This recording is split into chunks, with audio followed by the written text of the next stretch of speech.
David is a master of physicality and finding these characters. When it all clicks together, it makes your skin tingle. The guy who can entertain without speaking and delivers some of the most gruesome kills in movie history, David Howard Thornton is a one-of-a-kind talent. He may not have the greatest number of movies, but what he does impeccably, so today we're gonna honor that by ranking his 6 current movies. Now, being a silent killer, the quality can't just come down to him. That's why a lot of these aren't that great. But I'll try to be fair and give whatever kind of credit I can. Keep in mind his 2 voice roles are not included because they were minimal. I'm not going to include the Joker's Wild fan film either, just the 6 proper movies. And while The Dark Offerings is pretty good, he only appeared in the opening. So let's get into this and see how his 6 movies stack up. He never needs to say a single word, but still gets the message across. Oh yeah, some of these are a bit on the graphic side, so maybe some censorship because YouTube. But don't worry, if you like what you see here, you can see any of these movies right now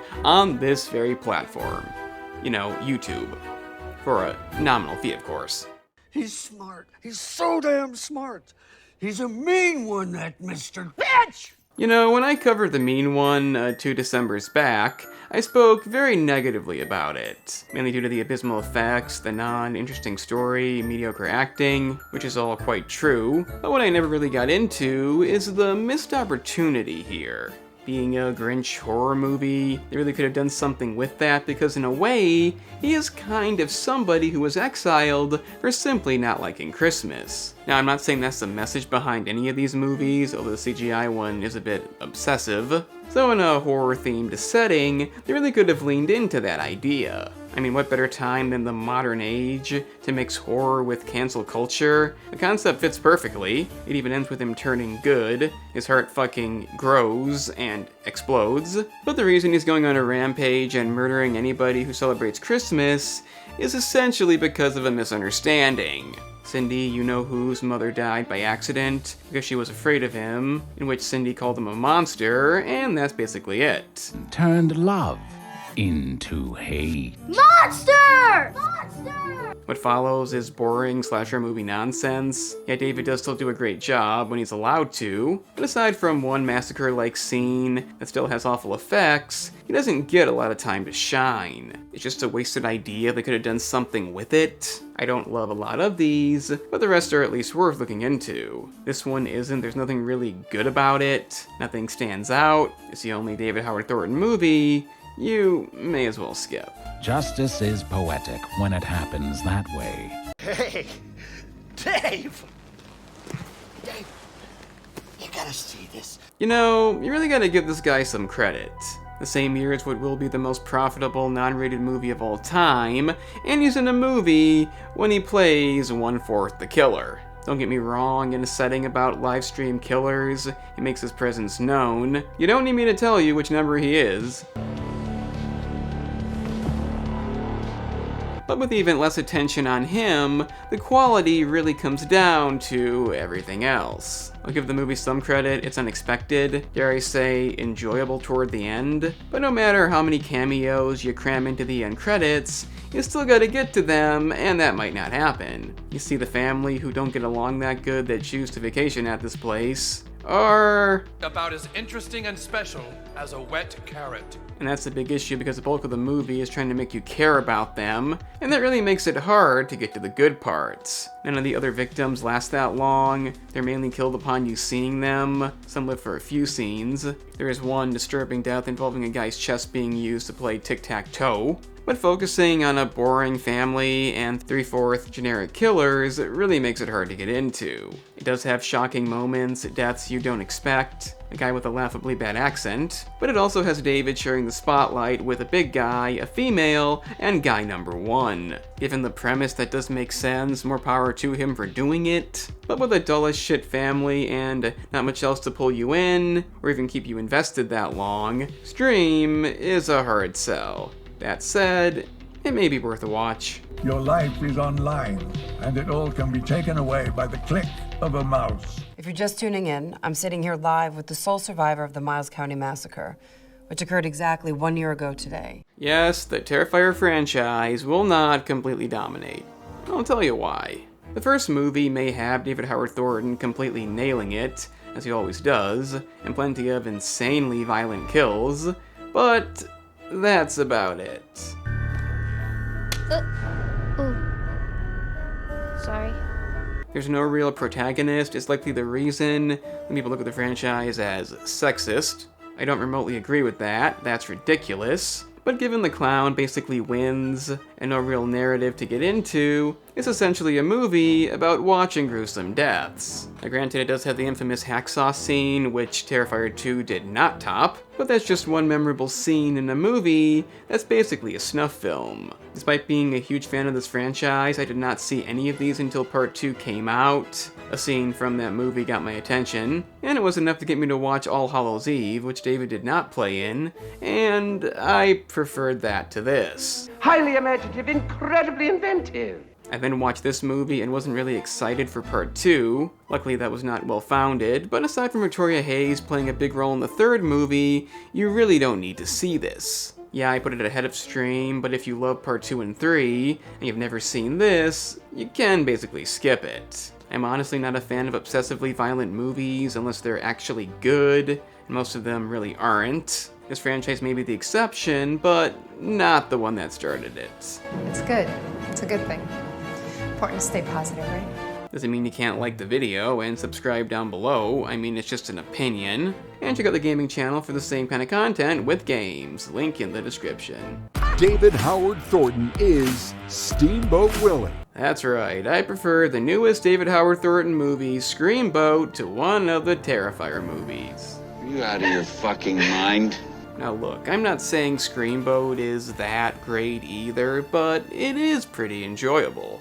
I'll just say it, it's so bad it's good. The psychotic Mickey Mouse is still real memorable, the acting is hilariously bad, and while the kills aren't that good, they are a bit unexpected, and unlike Scream, just the right amount is shown. Aside from maybe the severed cock in one scene, but I do enjoy watching the fools die in this movie, because they really are fools, and by that I mean deliberately annoying. For some reason it kinda works, but I will say, they did overhype this. David and the crew saying, don't miss this movie, you have to see it. I definitely enjoyed it, but even if you're a David Howard Thornton fan, it isn't essential viewing. The plot's still paper thin, some scenes are annoying in a bad way. Let's get this jungle cruise going! And it's obvious that if not for David, it probably wouldn't be in the theater. It's more of a Tubi or Pluto production. I wasn't really happy about seeking out a theater to watch it, but I'm not gonna deny I did have fun with it. Like I said, a couple of unexpected scenes, the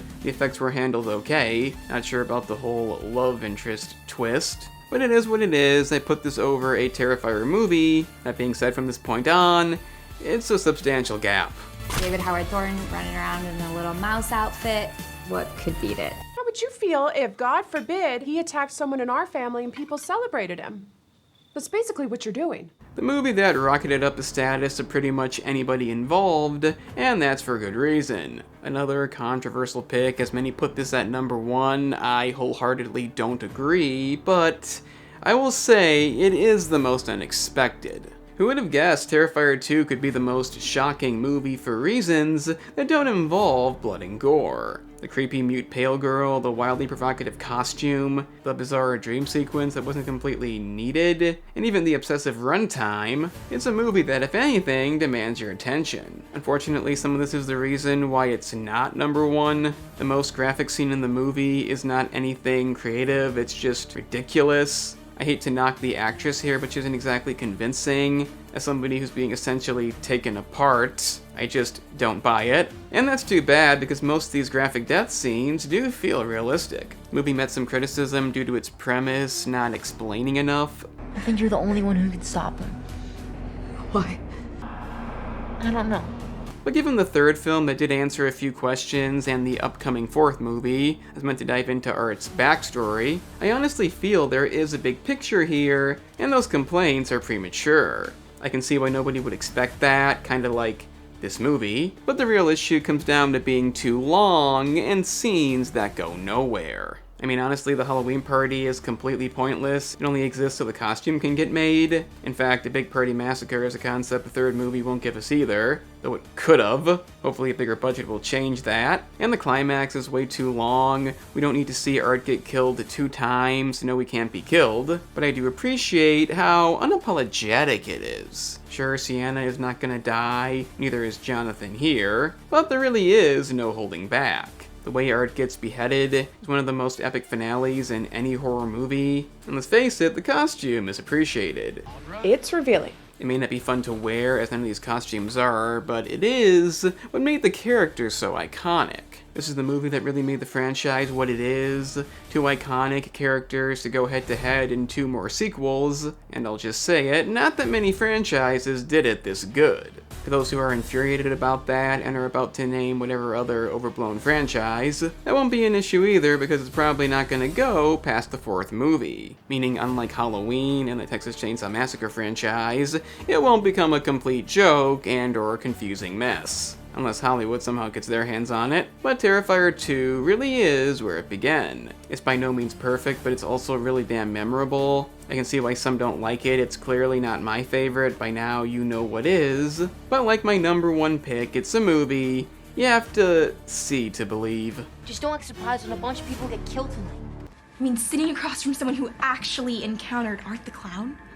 The most famous serial killer since Jack the Ripper. It's historic. All that said, the fact that Terrifier is not universally looked at as a franchise that gets better as it goes is completely insane. The 3rd movie is simply perfection. Yeah, I was skeptical about the Christmas theme, but in the end, it really does all make sense. I could literally make half the video discussing the movie in an early script I kinda did. David Howard Thornton, the guy this video is about, brings his A-game yet again. It's not exactly new for this franchise, but even the way he looks at the axe after butchering somebody's husband, and then looks at her, or when he imitates a kid on Christmas morning, pointing at the tree topper, nobody really does it like he does. Obviously, we can't just talk about him while discussing these movies, that'd be impossible, and for this one, it's no exception. David may have gotten his new movie into more than 11 theaters, but Lauren Rivera is without question equally as relevant. Doesn't mean you'll get to see her new movie, even if it has Bill Moseley, but this is one hell of a performance. Being a heavily traumatized victim in and out of psychiatric wards, I have no issue believing any of that. And those who label this franchise as political, accuse it of sexism, she's a reason that makes no sense. Unfortunately, Damien Leone only hiring good people is offensive. I'm not kidding, it apparently is. But I think it's safe to say the final girl trope is a bit ridiculous here. Tell me how this tastes. This all comes together perfectly for honestly one of the best finales in any horror movie. The epic sword versus chainsaw battle, it's really damn impressive. And to those who call this climax a mess, I don't get that either. Yeah, it's long, but not in a bad way. It's by no means boring. And you've got what I call the franchise's best kill. It even had me saying, where is he going with this? When you see the tube and the rats, it becomes obvious. But what truly made it the best kill is, it's not just nobody. It's her fucking aunt, who she's been living with, replacing her beloved mother. What are you, fucking stupid? So when you add in the emotional effect, it becomes something that's even fucked up for this franchise. Which is the idea, if you don't want that, you shouldn't be here, but it's not to say the other kills don't stand out. A chainsaw up the ass, the best chainsaw kill in any movie, undisputed. At least it shouldn't be. We have children being blown up and axed. Again, if you don't like it, don't watch it. And like I said, it's beyond unapologetic. Yeah, Sienna may have plot armor, but she still has to bite through her dead uncle's intestines to avoid being choked, after almost being suffocated in his disemboweled body. It's fine. Really gotta give the little actress playing Gabby some credit, Angelina Rose. So many forget that. And to all the haters, this movie does answer some questions, so please, wait till the franchise concludes for all complaints. I suppose I can't avoid mentioning Jonathan's off-screen death. Still don't agree with it. It has been confirmed, I don't know what the mindset was behind that decision. He's kind of irrelevant in this movie. I guess shock value, but we know they're not afraid to do anything, so why would they kill such a pivotal character off screen? Maybe the next movie will go back in time and show what happened. Perhaps it's for a reason, I'll leave it at that till I know. But if not, it still doesn't ruin the climax. Kinda like when Black Sabbath invented metal, I feel people have it in for this franchise. I am quite fond of What Culture, but even them saying it didn't stick the landing kind of annoyed me. Because it pretty much did. It may not be complete perfection, but what is? And I'll die on a hill saying this movie, and even the whole franchise, is highly, highly underrated. This is the pinnacle. Obviously David Howard Thornton is a big part of that. It may not be where it began, but it is the reason I can't wait to see how it ends. I don't get into all that blood and gore. I'm more of a rom-com guy. And that is all the David Howard Thornton movies, ranked from worst to best. I really hope you enjoyed. Let me know what you thought down below. And please do check out the higher ranked movies because they are really quite good, even if some say they're not. I know my opinion may not be too popular. I can see the comments already. And if you're not one of them, please do share this, hit the like button, and consider subscribing. All that good stuff. I'm the Analyst, and remember kids, clowns used to be fun.